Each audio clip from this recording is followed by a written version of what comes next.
Jalan menuju perbaikan akhlak. Telah Anda ketahui sebelum ini bahwa sifat sedang, moderat, dan proporsional dalam akhlak menunjukkan kesehatan jiwa seseorang. Adapun penyimpangan dari sifat seperti itu menunjukkan adanya penyakit atau kelainan kepadanya. Seperti itu pula kondisi tubuh yang normal menunjukkan bahwa dia sehat. Apabila dia tidak normal, hal itu menunjukkan adanya penyakit di dalamnya. Karena itu, marilah kita jadikan tubuh kita sebagai misal dalam uraian di bawah ini. Upaya mengobati jiwa dengan menjauhkan diri dari segala perbuatan rendah dan perangai yang buruk, di samping mendatangkan pelbagai perbuatan mulia dan perangai yang baik, dapatlah diumpamakan seperti dalam mengobati anggota tubuh, yaitu dengan menghilangkan segala penyakit dan mengupayakan kesehatan bagi dirinya secara keseluruhan.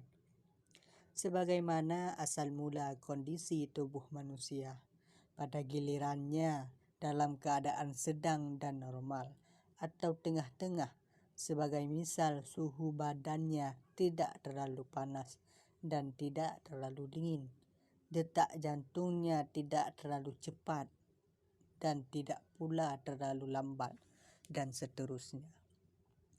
Kalau setelah itu pencernaannya terganggu, mungkin itu disebabkan oleh kesalahan makanan, perubahan cuaca, dan sebagainya.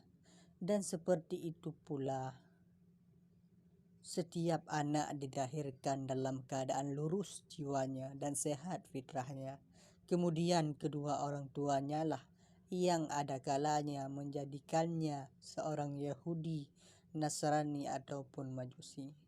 Artinya dia melakukan perbuatan-perbuatan buruk itu sebagai akibat dari kebiasaan sehari-hari ataupun karena terpengaruh oleh lingkungannya.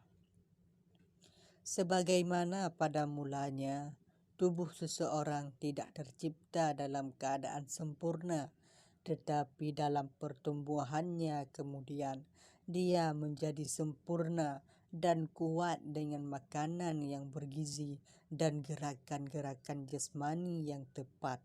Maka demikian pula jiwanya pada mulanya masih dalam keadaan serba kekurangan, tetapi memiliki kemampuan untuk menjadi sempurna, yaitu dengan pendidikan akhlak serta ilmu pengetahuan kepadanya. Cara mengobati penyakit dalam jiwa. Jika tubuh dalam keadaan sehat, tugas seorang dokter ialah menyiapkan petunjuk tentang tindakan apa saja yang harus diperhatikan guna menjaga dan memelihara kesehatan tersebut. Tetapi jika dia dalam keadaan sakit, tugasnya adalah mengembalikan kondisinya agar menjadi sehat kembali. Seperti itu pula yang berkaitan dengan jiwa. Apabila jiwa Anda dalam keadaan sehat, bersih dan lurus, seharusnya Anda berusaha menjaganya, bahkan mengupayakan agar ia bertambah kuat dan menjadi lebih bersih dan jernih. Maka seyogyanya Anda berupaya agar ia dapat menyandang sifat-sifat baik seperti tersebut di atas. Demikian pula jika tubuh diserang suatu yang dapat mengganggu kestabilannya atau menyebabkannya sakit, dia biasanya tidak diobati kecuali dengan sesuatu yang berlawanan dengan penyebab gangguan tersebut. Jika gangguan itu berasal dari sesuatu yang bertabiat panas, dia diobati dengan sesuatu yang bertabiat dingin. Dan jika disebabkan oleh kedinginan, dia diobati dengan sesuatu yang bertabiat panas. Seperti itu pula keburukan budi pekerti yang merupakan penyakit dalam hati harus diobati dengan sesuatu yang berlawanan dengannya. Penyakit kebodohan harus diobati dengan belajar.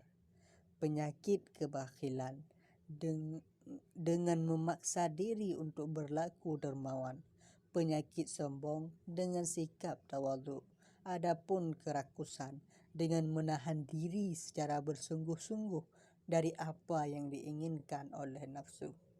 Sebagaimana orang yang sedang sakit harus bersabar dalam menghadapi kepahitan obat dan menahan diri dari apa yang diinginkan nafsunya demi mengatasi penyakit yang bersarang dalam tubuhnya, maka seperti itu pula seharusnya dilakukan untuk menghadapi beratnya kesabaran dan perjuangan batin demi mengobati berbagai penyakit hati, bahkan jauh lebih dari itu, sebab penyakit tubuh berakhir dengan datangnya kematian, sedangkan penyakit hati akan terus berlangsung terus sampai setelah mati, selama berabad-abad yang tak diketahui kapan terakhirnya. Sebagaimana tidak setiap pendingin akan cocok untuk mengobati penyakit yang disebabkan oleh kepanasan, kecuali apabila dalam ukuran tertentu sehubungan dengan berat atau ringannya penyakit, lama atau cepatnya, serta banyak atau sedikitnya. Demikian pula dia harus dalam takaran tertentu, sehingga dapat diketahui berapa banyak yang dapat mendatangkan manfaat baginya. Sebab apabila tidak dijaga takarannya, dia justru dapat menambah parah penyakitnya yang hendak diobati. Demikian itu pula keburukan-keburukan akhlak yang ingin diobati.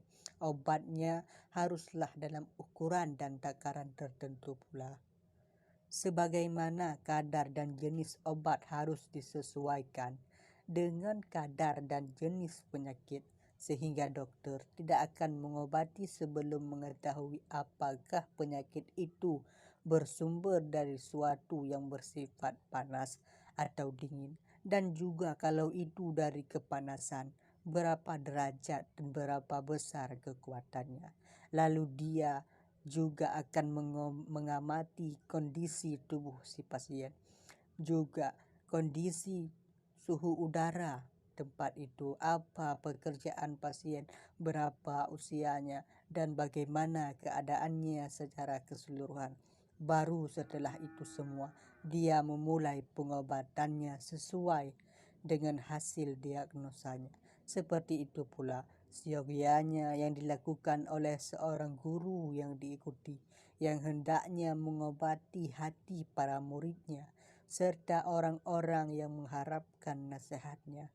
Tak sepatutnya dia dengan serta-merta memaksakan atas mereka untuk menjalani latihan-latihan kejiwaan atau melaksanakan tugas-tugas tertentu dengan jalan tarikah tertentu sebelum dia mengetahui akhlak serta penyakit mereka secara mendalam.